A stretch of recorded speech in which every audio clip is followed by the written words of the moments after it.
good people. What is up, y'all? This is your host Niraj for the podcast that has been part of your ritual, your podcast, My Good Place. Thank you so much for listening in. I appreciate you all who have subscribed and followed this podcast, and special thanks to you who took the extra step of rating and reviewing the show on Apple Podcast. And if you haven't done so already, please go to Apple Podcasts, give me 5-star reviews. Apparently that helps this podcast to go up the charts. And also, bonus, if you give me 5-star reviews from next episodes, I will read your review and give you a shout out. How about that? Welcome, y'all.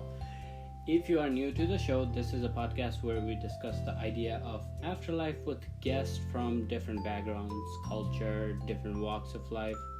And today, I have a very special guest who I think has experienced this life longer than any of my previous guests. It was a really happy moment when he agreed to be part of the show. And when he said yes and give me his thoughts on this afterlife idea and discuss about his good place, he shares extremely personal stories too about his best friend and father. Also, this man loves baseball. We almost made a whole podcast about baseball during this COVID. And also Mountain Dew. This man, if you're somebody from Mountain Dew, this man should be your ambassador for the product. I'm telling you. Okay, let's welcome Fenton Horwath.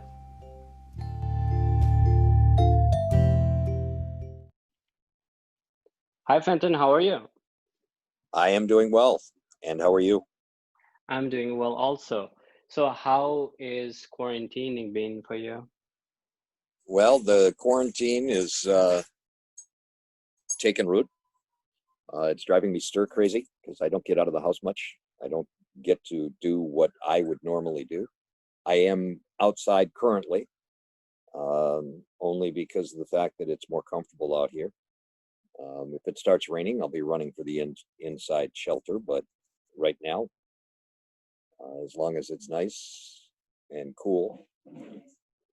Yeah, it was really nice earlier, but it suddenly started raining.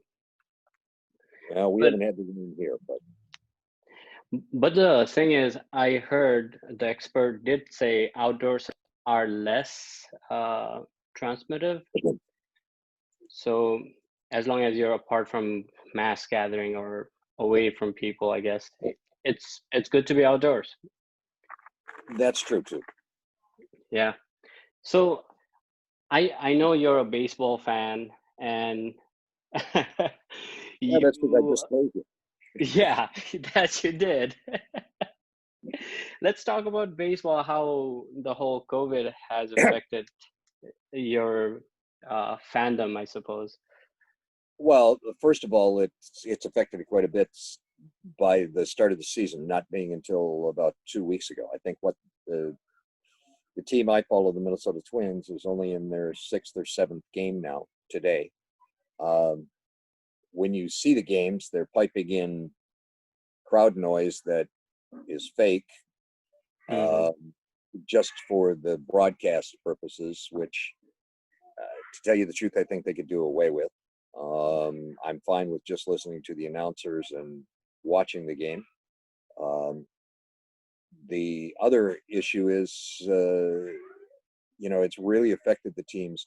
When you look into the stadiums and you see no fans, or you see very few fans, because there are some people that you do see in there, it's very strange. Have you seen how the ref and the coach get on each other? How normally they would be just on top of each other. They're both from 6 feet apart, talking to each other, and they both have masks. Usually, they do. And it's very strange. Well, to see the umpires with not just the masks, but in many cases, the home plate umpire, who's in charge most of the time and the one that they're arguing with most of the time, it looks like they're wearing some of the heavier duty masks, the N65s and things like that, with breathers and everything else underneath their regular face masks. So Yeah. that's kind of strange to see. Um, and the other thing that I find has affected it is uh, in the preliminaries, and I was just drawing to it, is the effect that this epidemic is having on the players themselves. For instance, the St. Louis Cardinals now, a team that was playing the other day, 6 members of the team have now been uh, designated that they have COVID. Yeah.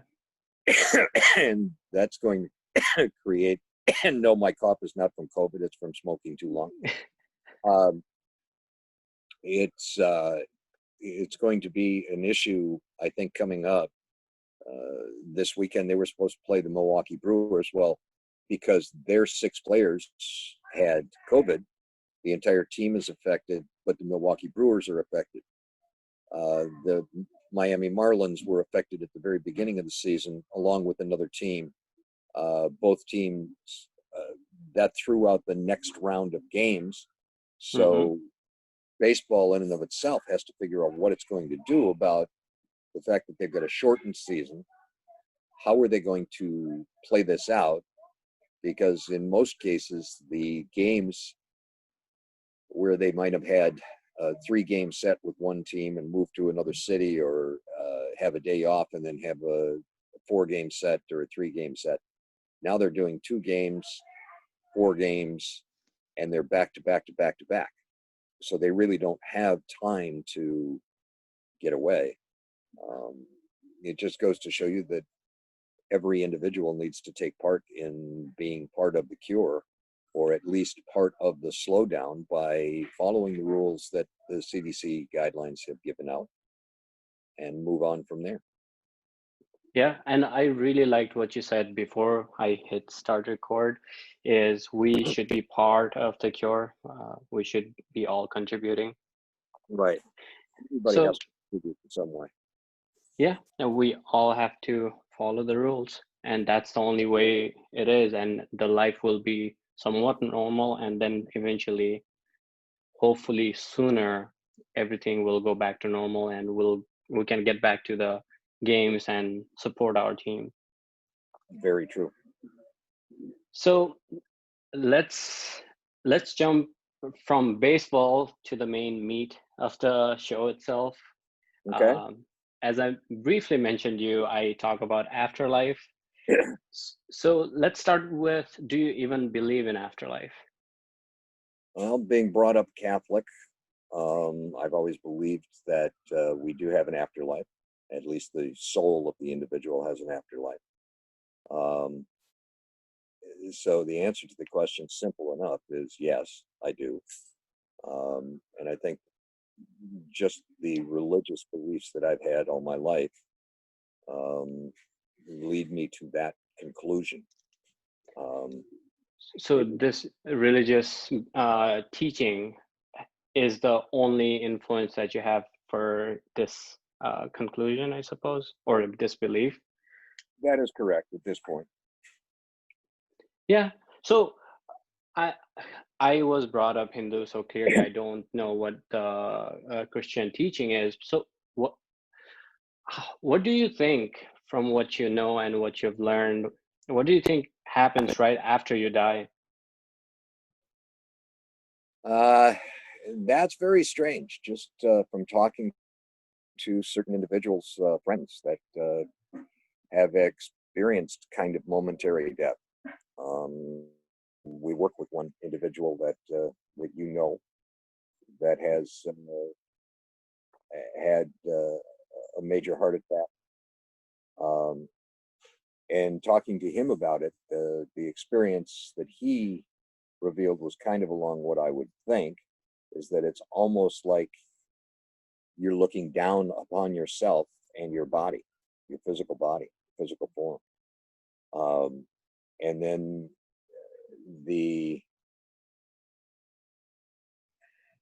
I don't know really what to say. I guess I haven't given it much thought until I started speaking with him and had spoken with some others, but others have described it as you're kind of there, but present, but not present, if you know what I mean. Yeah, your physical existence is not there. Exactly. You have the thought process and the ability to uh, visualize what is there, Hmm. um, but at the same point in time, you're not functioning through that physical existence. What I've always uh, imagined, what makes us us, is this thought process, this consciousness we have.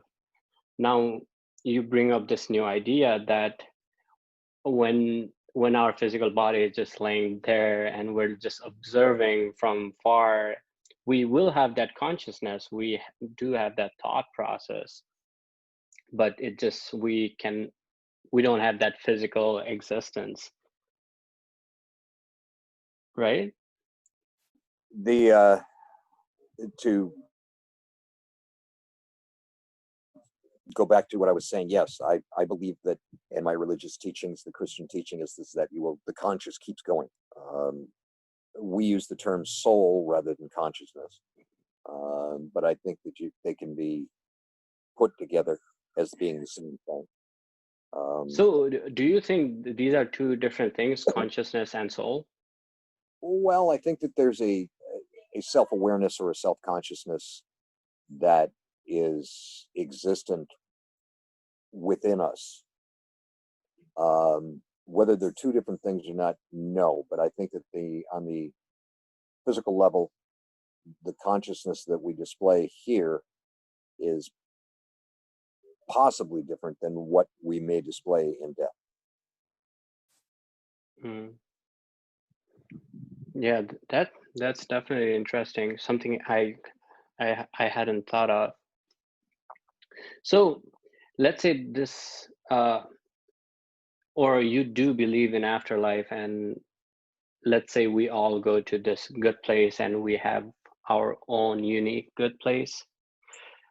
What does your good place, what does Fenton's good place look like?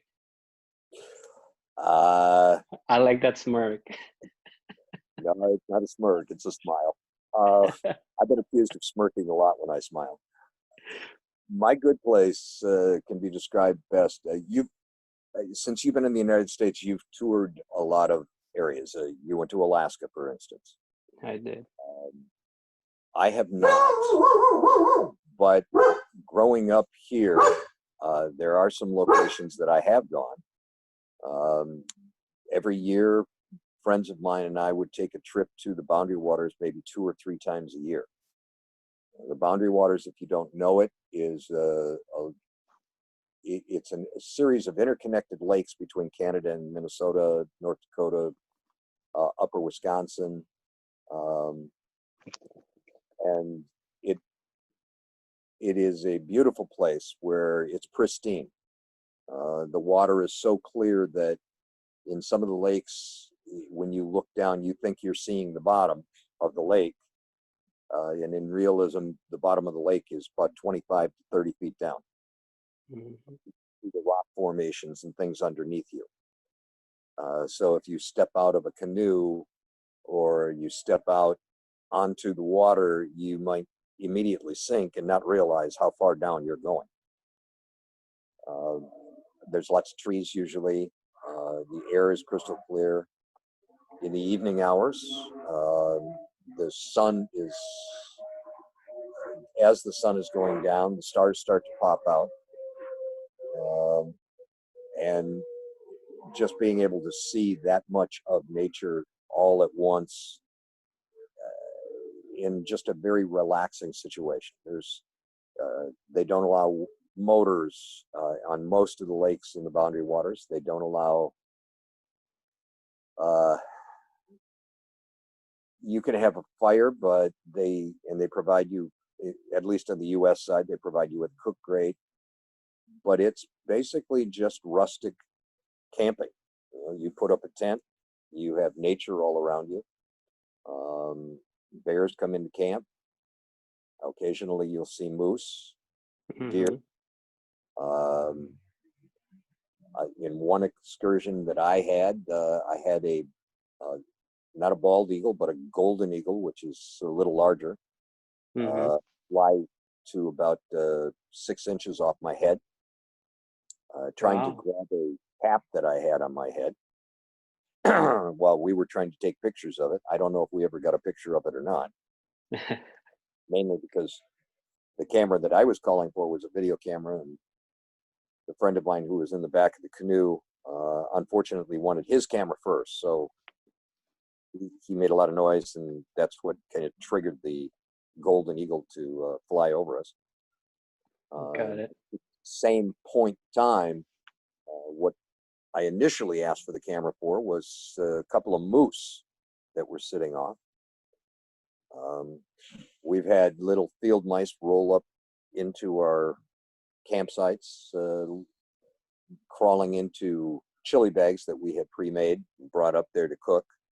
Just boil up to heat it up, and then we pass it out to everybody and stuff like that, from frozen. And they were a lot of fun to watch, because these 5 or 6 field mice one would run into the bag and roll around in the bag and then run out, and all the other mice would come and lick it off of him. And then he'd wait his turn and somebody else would run in the bag and roll over. It was sitting evening meal outside. The Canadian jays, which are a little bit bigger than the blue jays that you might see here, would come right into camp and walk right up to the dinner table waiting for food. And they would time it out. They would know the time that most campers eat. Right. In the evening. So basically, if in afterlives, you get a chance to design a personal heaven, it would very much look like Boundary Water in Minnesota. Yeah, or someplace in the mountains. I'm surprised Mountain Dew didn't make an appearance in your good place yet. Oh, it will, but not yet. Just for my listeners, if you know Fenton for any given amount of time, one thing you know about Fenton is Mountain Dew. There we go. Yep. So, Fenton, let's stay in this afterlife realm and in your good place. And if you were given a chance to take 3 things, it could be something abstract or material, what would the 3 things be that you want to take from this life to afterlife? Well,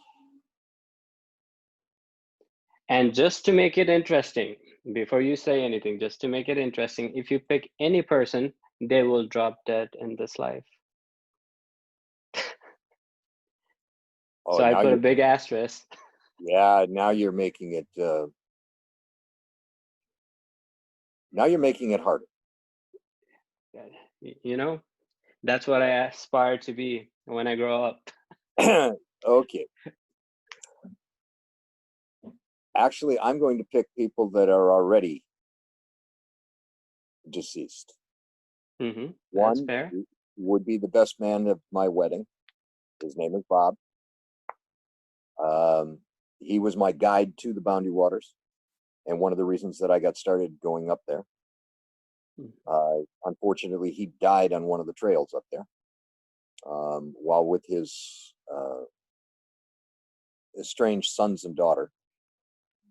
He had gotten divorced, and lived with his sons, but when they got old enough, they moved back in with their mother. And he had remarried. And then they planned a trip together, and his daughter had moved out when she was about 17 years of age, before he got married to the second woman. And he had not spoken to her. They planned a trip. She decided to go along with them. So the 4 of them went up to the Boundary Waters, and unfortunately, after 2 days of being in camp, he passed away of a sudden heart attack. But Um, I'm I sorry. would like to visit with him again. Hmm. We always had a very good time talking and conversing, mostly Hmm. arguing about different things. Um, and he would always prove me wrong, but that's okay. Hmm. I'd like to talk to my father again. So, being in this good place, I would love for my father to be there with me. Although my father was in the Navy, he couldn't swim very well and probably would not have liked the canoes. Uh, Yeah. I'm And not like, sure how why did you bring in Boundary Water out of all the places? exactly. And he was not a real big camper. He didn't like to camp out very much, which I loved. But I would like to have him experience what I've already experienced in that. Hmm. Um, and then if I had one other thing that I would bring um, on the abstract, it would be Mountain Dew. You can't carry it in there because you got to pack everything out. But at the same point in time, in order to keep it pristine, I would just want an unlimited supply of Mountain Dew. This is an afterlife since it's a hypothetical life we're talking about. We can just have a fountain of a Mountain Dew, There we go. yeah, Maybe, unlimited. maybe the lakes would just be filled with Mountain Dew, and I wouldn't have to worry. Or that, yeah. And your father don't have to worry about water. It'll have so much Yeah, well, sugar. he wasn't really into pop or sugar either, so Okay, I'm sorry, Fenton's father. Fenton's giving you a hard time. Water and um, sugary waters. yeah, exactly. That that's wonderful. Thank you for sharing that. You're very So welcome. so I want to also keep you entertained, I suppose. So I will give you a chance to take three celebrities. They can be dead or alive to your good place. You asked me which three celebrities, if Yeah, I three had a choice. celebrities, dead or alive, you want to take with to your good place. Now, under this hypothetical rule, do they also die if I take them with me? No, not for the celebrities. Okay.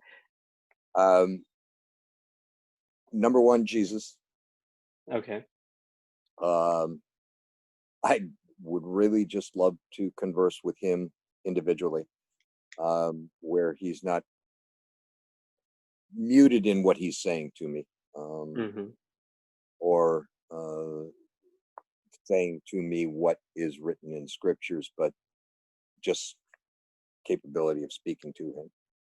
Uh, Just know his experience firsthand because all we do is read from what others have wrote about him. that's the truth, and that's very much the truth. John Fitzgerald Kennedy, ex-president of the United States, uh, Wow. and the final celebrity. I'd like to know what his thoughts were based On, upon the time period. And I think that right now, some of the similar things are going on. Um, I mean, back in the '60s, we had the race riots that started, um, the March on Selma, and all of those types of things. And another person that I would like to speak with or to take with me would be Martin Luther King. so For the John F. Kennedy and Martin Luther King are both from same era, same. Yes, they that the discussion, just having those two right in front of you and just talking to these two people will just be amazing. And just and in your this good place, and Jesus will be listening to all three of you. and he can give us guidance. Yeah, and he will be giving you all guidance. Exactly. My child, you might want to reconsider what you just said. Well, actually, And I I was saying, I think what's happening here is that those three selections are coming from my heart, right off the top of my head. But uh, I think it's also part of what's happening here in the United States and then around the world with Black Lives Matter movement. Mhm. Yeah, you are speaking because it is so current, and I guess your Correct. selection is influenced by what's been the reality, really. That is correct. So we are coming towards the end of the show. If you want to share anything to my listeners who are listening from anywhere in the world, any final thoughts? Well, my final thoughts are: be safe, uh, follow the guidelines, no matter where you are in the world. If you're near people, uh, stay covered, keep your face covered. Love the family that you're with, love the people that you're with. Spread the love, and just have fun in the world that we have. Don't put others down. Make sure that you're uplifting, not uh, deprecating. Amen. So, Fenton, I cannot thank you enough for being on the show, talking to me about your personal experiences, personal opinion, and your personal story, even about your best man, your father. Thank you. Thank you for being on the show. You're very, very welcome.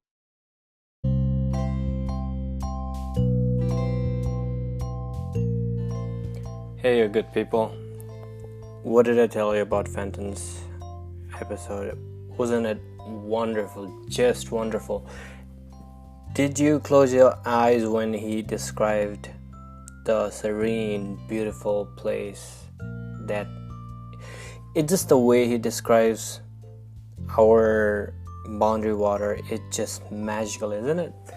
Yeah, honestly, I've still not been there yet, but yeah, after how Fenton described everything, I am gonna get there. Definitely gonna get there. And if you didn't close your eyes and just picture everything how Fenton described boundary waters, make sure you're not driving or doing something that you're not supposed to close your eyes. But when you get a chance, play back this episode, just close your eyes and enjoy. And you are welcome. And I actually want to thank you, Fenton, for being on the show again. And for you, all the listener who has been listening to this podcast and giving me constant feedback, how I can make it better. And I always appreciate feedback. So if you have anything new to suggest, if you want any new content, just reach me out. I am on Instagram and Twitter at mygoodplacepod. Or if you prefer emailing, my email is mygoodplace.pod@gmail.com. And you can now also give me a phone call. And my phone call, you can give me a phone call and just leave a voice message. And if you have any questions or anything, and I will feature your voicemail on the next episode. And my phone number is 612-524-8235. Just give me a buzz, leave me a voicemail, any questions, anything. And finally, I'm also about to start a blog, so just stay tuned. Follow me on Instagram for all the new updates that's gonna come through. And be safe, like Fenton said, love each other, do not put down anybody, and just stay safe. All right, namaste.